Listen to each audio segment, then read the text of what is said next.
सेहत is brought to you by Livogen tonic. थकान और कमजोरी से दे आजादी। इतनी थकान, मैराथन भाग रहे हो? मैराथन? अरे मैं तो रोज ऐसे ही थकी रहती हूँ। थकान और कमजोरी खून में आयरन की कमी के लक्षण हैं। लीजिए लिवोजन टॉनिक। इसमें है ऑर्गेनिक आयरन और कई ऐसे तत्व जो दें थकान से आजादी।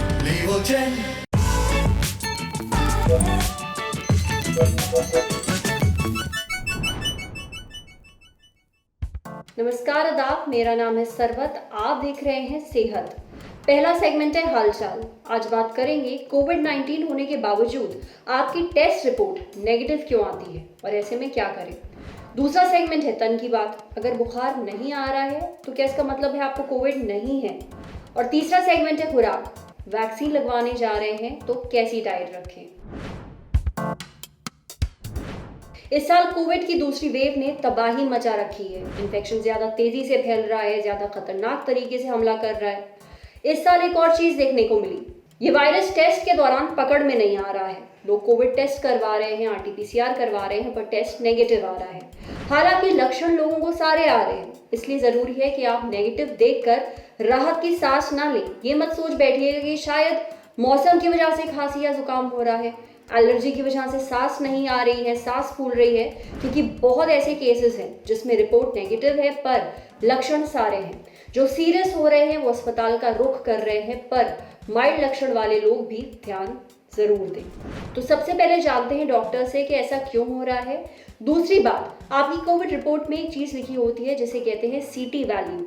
इस पर ध्यान देना बेहद जरूरी है। ये भी पता करते हैं कि ये क्या है। पहला रीज़न अगर हम लोग देखें तो हमारा जो कोरोना वायरस है वो लगातार म्यूटेट हो रहा है। तो म्यूटेशन के कारण नए नए वेरिएंट्स आ रहे हैं और ये नए वेरिएंट्स हो सकता है ऐसा जो RT-PCR रिपोर्ट में डिटेक्ट नहीं कर पा रहा है नए वेरिएंट को। तो एक कारण तो ये हो सकता है। दूसरा कारण है कि जैसे ही हम लोग कोरोना पेशेंट के संपर्क में आते हैं या घर में किन्हीं को भी पॉजिटिव रिपोर्ट आता है तो हम लोग सब लोग परेशान होकर चाहते हैं कि जल्दी से जल्दी टेस्ट करवा लें। तो हो सकता है कि हम पहले ही दूसरे दिन वायरस के संपर्क में आने के बाद टेस्ट करवा रहे हों या फिर बहुत लेट टेस्ट करवा रहे हों, तो ऐसे पेशेंट्स को भी नेगेटिव रिपोर्ट आने का रहता है, क्योंकि लो वायरल लोड रहता है।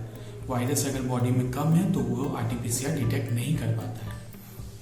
तो इसलिए सबसे अच्छा टाइमिंग है 5th से 8th डे, 5वां से 8वां दिन सबसे ज़्यादा पॉजिटिव होने का चांसेस रहता है, तो उस टाइम हमें कराना चाहिए।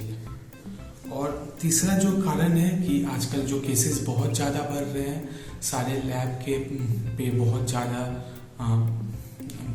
ये है, बहुत ज़्यादा केसेस आ रहे हैं, बहुत ज़्यादा सैंपल आ रहा है, तो जिसके कारण ठीक से सैम्पलिंग नहीं हो पा रहा है। CT वैल्यू होता है साइकिल थ्रेशोल्ड। तो साइकिल थ्रेशोल्ड क्या होता है कि RT-PCR जब हम लोग करते हैं तो हम लोग चाहते हैं कि कितने बार में वो डिटेक्ट हुआ है वायरस, कितना साइकिल राउंड चला है तो डिटेक्ट हुआ है। अगर कम साइकिल राउंड चला है और डिटेक्ट हो गया है, मतलब कि वायरल लोड ज़्यादा है, तो इसमें ऐसा सीवियरिटी से इसका कोई मतलब नहीं है। इसमें वही है कि वायरल लोड आपका कैसे पकड़ाया है। तो अगर 24 से कम है आपका CT वैल्यू, RT-PCR में एक CT वैल्यू आता है, तो अगर वो 24 से कम है, इसका मतलब है कि आप दूसरे लोगों को ज़्यादा इन्फेक्ट कर सकते हैं, आप में वायरल लोड ज़्यादा है। और अगर 24 से ज़्यादा है आपका वैल्यू, तो आप दूसरे लोगों को कम इन्फेक्ट कर सकते हैं। ये वायरस टेस्ट में क्यों पकड़ में नहीं आ रहा है, इसका जवाब हमें मिल गया। अब जानते हैं कि ऐसे में क्या करना चाहिए, किस तरह के टेस्ट करवाने चाहिए और डॉक्टर्स पेशेंट्स को ऐसे में क्या करने की सलाह देते हैं। ऐसे में हमें घबराना नहीं है। सबसे पहला चीज़, डोंट पैनिक। घर पे आप रहें, आप अपने सिम्टम्स को मॉनिटर करें। अगर आपका सैचुरेशन पल्स एक ऑक्सीमीटर ले लें, अभी सब जगह मिल रहा है पल्स ऑक्सीमीटर, तो पल्स ऑक्सीमीटर में अगर 94 से ज़्यादा है आपका सैचुरेशन रूम एयर पे, फिर तो आपको घबराने की कोई ज़रूरत नहीं है। लेकिन अगर 94 से कम आता है तो आप अपने डॉक्टर को, आसपास के डॉक्टर में जो है उनसे संपर्क कीजिए। 2-3 दिन के बाद फिर से एक बार रिपीट टेस्टिंग करवाइए RT-PCR का, मे बी इस बार पॉजिटिव आ जाए। या फिर अगर ज़्यादा सिम्टम कम हो रहा है, 94% से सैचुरेशन घट रहा है, ब्रेथलेसनेस भी है, तो ऐसे पेशेंट को CT करवाना चाहिए, HRCT चेस्ट करवाना चाहिए। उसमें भी हमें पता चलता है कि कोरोना का कितना ज़्यादा कंसोलिडेशन हो गया है चेस्ट में, और उससे भी करवा सकते हैं। और तीसरा जो चीज़ है ब्लड मार्कर भी ब्लड टेस्ट भी करवाना चाहिए। ब्लड टेस्ट में CRP और D डाइमर, ये दो बहुत इंपॉर्टेंट ब्लड मार्कर है, और ये दोनों का टेस्ट आप करवाइए आराम से। घर पे ही आते हैं लोग, लेके जाएंगे सैंपल, ये करवाइए। फिर अपने डॉक्टर्स को बताइए कि ऐसा रिपोर्ट है, तो CT प्लस ब्लड मार्कर दोनों को मिला करके भी अगर RT-PCR नेगेटिव आ रहा है, तब भी उससे पता चल सकता है कि आपको कोरोना हुआ है या नहीं हुआ है। और अगर 94 से एबव है आपका सैचुरेशन, तो आपको घबराना नहीं है, आराम से आप घर पे रह सकते हैं। घर पे अच्छा डाइट लीजिए जो रिच इन विटामिन C हो, जैसे कि संतरा, नींबू, ये सब खाइए। वेल हाइड्रेटेड रहिए, पानी खूब पीना है, 3 से 4 लीटर पानी पीना है। दिन भर में 3-4 बार बीटाडीन गार्गल करना है। उसके बाद स्टीम लेना है और अपने आप को मॉनिटर करते रहना है। अगर बहुत ज़्यादा डायरिया हो रहा है, परसिस्टेंट फीवर है 3 दिन से ज़्यादा, 101 डिग्री फ़ारेनहाइट से ज़्यादा आपको फीवर आ रहा है, या फिर ब्रेथलेसनेस है, सैचुरेशन ड्रॉप हो रहा है, तो आपको अल्टीमेटली डॉक्टर के पास जाना होगा, हॉस्पिटल में संपर्क करना होगा। लेकिन अगर ये सब चीज़ नहीं है तो आप घर पे भी रह के ठीक हो सकते हैं। जो टिप्स डॉक्टर साहब ने बताई हैं उन्हें पाबंदी से फॉलो करिएगा। लक्षण दिखने पर डॉक्टर से संपर्क जरूर करिएगा। अब बढ़ते हैं सेहत के अगले सेगमेंट की तरफ। पिछले साल कोविड के दौरान बुखार एक बड़ा लक्षण था। लोग बुखार होते ही टेस्ट करवा रहे थे। उन्हें अंदाजा था कि शायद उन्हें कोविड हो गया है, पर इस बार बहुत लोग हैं जिन्हें ना तो बुखार आ रहा है ना ही खांसी आ रही है, खासतौर पर शुरुआती दिनों में। इसलिए जरूरी है कि आप कुछ और लक्षणों पर भी ध्यान दें, जैसे सिर दर्द। इस वेव में कई लोगों के सिर में दर्द की शिकायत आ रही है। ये दर्द दवा लेने से भी नहीं जा रहा है और लंबे समय तक बना हुआ है। लाल आंखें, कई लोगों की आंखें लाल हो रही हैं और उनमें सूजन भी आ रही है। अगला लक्षण है शरीर में दर्द।